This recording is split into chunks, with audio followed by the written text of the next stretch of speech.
بسم اللہ الرحمن الرحیم۔ السلام علیکم ناظرین۔ انسانی تاریخ میں سلیمان ابن داؤد ایک ایسا نام ہے جس کے ذکر سے ہی عقل حیران ہو جاتی ہے۔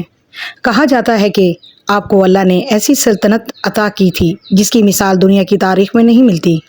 آپ کے حکم سے ہوائیں چلتی تھی، پرندے آپ کی زبان سمجھتے تھے، جن اور انسان آپ کے لشکر کا حصہ ہوا کرتے تھے، اور آپ علیہ السلام کے پاس بے شمار نایاب خزانے موجود تھے۔ سونے کے انبار، جواہرات کے پہاڑ، نایاب ہیرے اور ایسی قیمتی چیزیں جو انسانی عقل کو حیران کر دیں۔ لیکن سوال یہ ہے کہ یہ خزانے آج کہاں ہیں؟ کیا وہ زمین کی تہہ میں دفن ہیں یا جنات نے اسے کسی خفیہ وادی میں چھپا رکھا ہے؟ یہ پہیلی آج بھی دنیا کے بڑے بڑے محققین اور مہم جو لوگوں کو اپنی طرف کھینچتا ہے اور ہر کھوج ایک نئے راز کی طرف لے جاتی ہے۔ سلیمان علیہ السلام کی بادشاہی انتہائی حیرت انگیز تھی۔ زمین کے نیچے سونے کے جواہرات اور قیمتی خزانے خود سلیمان علیہ السلام کو بلاتے تھے کہ وہ زمین کھود کر ان کو نکالے۔ آپ علیہ السلام جنوں کو حکم دیتے تھے اور وہ زیر زمین چھپے ہوئے خزانوں کو نکالتے۔ جنہوں نے یہ قیمتی چیزیں نبی کے سامنے پیش کرنا شروع کیا اور خزانوں کا ڈھیر لگ گیا۔ بائبل کی بک آف کنگز بتاتی ہے کہ بادشاہ سلیمان کے پاس ایک سال میں جو سونا آیا اس کا وزن 22,070 کلو گرام تھا۔ اس کے علاوہ ان کے پاس تاجر و مسالہ فروش اور عرب کے تمام بادشاہوں کے سونے تھے۔ حضرت سلیمان کے پاس ایک عظیم تخت بھی تھا جو ہاتھی کے دانت سے بنا ہوا تھا اور اس پر بہترین سونے کا پانی چڑھا ہوا تھا۔ آپ علیہ السلام کے پینے کے تمام برتن بھی سونے کے تھے۔ مورخین نے لکھا ہے کہ حضرت سلیمان نے قیمتی معدنیاتی اور سونے ایفز نامی علاقے میں موجود بڑی بڑی کانوں سے نکالے تھے۔ اس علاقے کا ذکر توریت نے کیا ہے، جہاں سونا، چاندی، تانبا، مختلف قسم کے جانور اور مور پیدا ہوتے ہیں۔ یہ علاقہ عرب کے جنوب میں خلیج فارس کے ساحلوں پر موجود تھا۔ کچھ یہودی روایت میں ذکر کرتے ہیں کہ نوح علیہ السلام کے بیٹے یاسر کی نسل میں ایک بیٹے کا نام ووفس تھا۔ اسی کے نام پر یہ سرزمین مشہور ہوئی۔ اینسینٹ مائتھولوجی میں اوفیس کو ایک سنہری زمین کہا گیا، جہاں اتنا سونا تھا کہ بادشاہ وہاں سے خزانے بھر بھر کر لاتے تھے۔ کہا جاتا ہے کہ سلیمان علیہ السلام کے پاس ایک عظیم بحری جہاز تھا جو اہرام بادشاہ کے جہازوں کے ساتھ مل کر ووفس جاتا تھا۔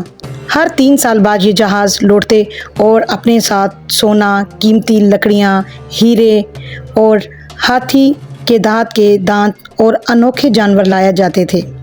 قدیم ملحوں کی کہانیوں میں ووفس کا سفر ایک خطرناک داستان کی طرح بیان ہوتا ہے، جس کے مطابق ووفس پہنچنے کے لیے سمندروں میں طوفان، سمندری دیویوں اور پر اسرار جزیروں کا سامنا کرنا پڑتا تھا جسے صرف بہادر ملاحی پار کر سکتے تھے۔ ووفس میں ایک جزیرہ بھی موجود تھا جہاں ایک سونے کا پہاڑ تھا۔ اس علاقے کا ذکر قدیم یونان کے مصنف پلینی دی انڈر نے اپنے سفر کے دوران کیا تھا، گرچہ یہ علاقہ اور یہاں کی مشہور کہانیاں داستانوں کے تہوں میں غائب ہو گئی ہیں۔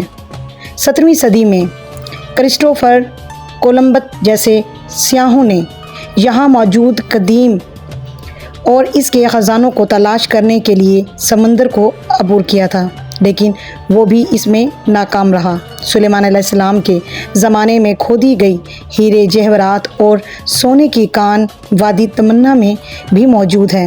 وادی تمنا دراصل اسرائیل کے صحرا میں قمران سے آگے جنوب میں واقع ہے۔ یہاں سن 1964 عیسوی میں آرکیالوجیکل ایکسپرٹس نے کھدائی کا کام شروع کیا۔ محققین نے یہ دعویٰ کیا کہ انہوں نے اس وادی کے نیچے بارودی سرنگوں کا ایک نیٹ ورک دریافت کیا تھا، جسے شاید حضرت سلیمان کے ماتحت غلاموں یا شاید جنات نے کھودا تھا۔ 1930 میں اس سرنگ کی کھدائی شروع ہوئی تھی، جہاں 10,000 سے زائد ٹنلز موجود ہیں۔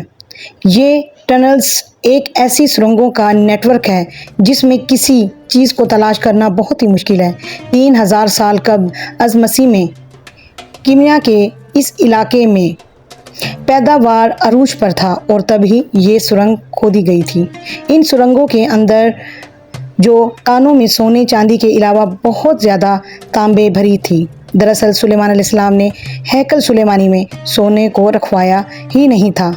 بعض روایتوں کے مطابق سلیمان علیہ السلام نے کمنا کے اس تانبے کے کانوں میں اپنے جواہرات اور خزانوں کو چھپا دیا تھا۔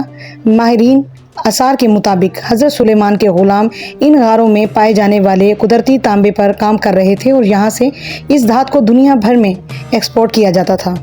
حضرت سلیمان کا یہ خزانہ قیمت نمونہ سنہرا میز ہے جو مسلمانوں کو فتح یاب کرتا ہے۔ کہتے ہیں کہ جب مراکش کے گورنر موسیٰ ابن نصیر نے طارق ابن زیاد کو ہسپانیہ کی طرف بھیجا تو طارق نے جبرالٹر کو عبور کیا اور بادشاہ روڈری کو شکست دی گئی تھی کہ طارق ابن زیاد کو اس شہر کے ایک تہہ خانے میں ایک سنہرا میز ملا تھا جس کے بارے میں لوگوں کا ماننا تھا کہ اسے سلیمان علیہ السلام نے بنوایا تھا اور یہ ہیکل کا حصہ تھا۔ جب موسیٰ ابن نصیر نے اس کو دیکھا تو اسے خلیفہ کو دمشق بھجوا دیا۔ خلیفہ اس سنہرے میز پر خاص موقع پر دسترخوان بچھایا کرتے تھے، لیکن تاریخ میں دوبارہ پھر وہ سنہرے میز کا ذکر نہیں ملا۔ سوال یہ ہے کہ سلیمان علیہ السلام کے وہ ہیں بے شمار خزانہ سونے چاندی اور کرسٹلز آخر کہاں چلے گئے؟ اسکالرز کہتے ہیں کہ سلیمان علیہ السلام کو اللہ کی طرف سے ایک عبادت گاہ بنانے کا حکم ہوا تھا جسے آپ نے جنات کی مدد سے تعمیر کروایا اور جسے یہودی ہیکل سلیمانی کے نام سے جانتے ہیں۔ حضرت سلیمان نے اپنا وہ تمام بے قیمتی خزانہ ہیکل سلیمانی کے تہہ خانوں میں چھپا دیا تھا۔ سلیمان علیہ السلام کے بعد آپ کے بیٹے روام کے نااہلی کی وجہ سے حکومت نے پھوٹ پڑ گئی۔ اسی دوران مصر کے فرعون شیشت نے 1925 قبل از مسیح میں یروشلم پر حملہ کر دیا اور مصریوں نے ہیکل اور شاہی خزانوں کو لوٹ لیا۔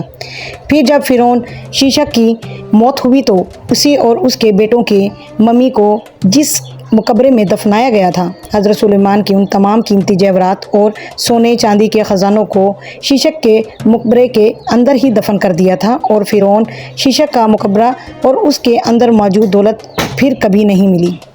جبکہ کچھ ماہرین کہتے ہیں کہ بقیہ خزانے اور سونے کو 587 قبل از مسیح میں بابلی حملے کے دوران لوٹ لیا گیا تھا اور انہی بختنصر پر اپنے ساتھ بابل لے گیا۔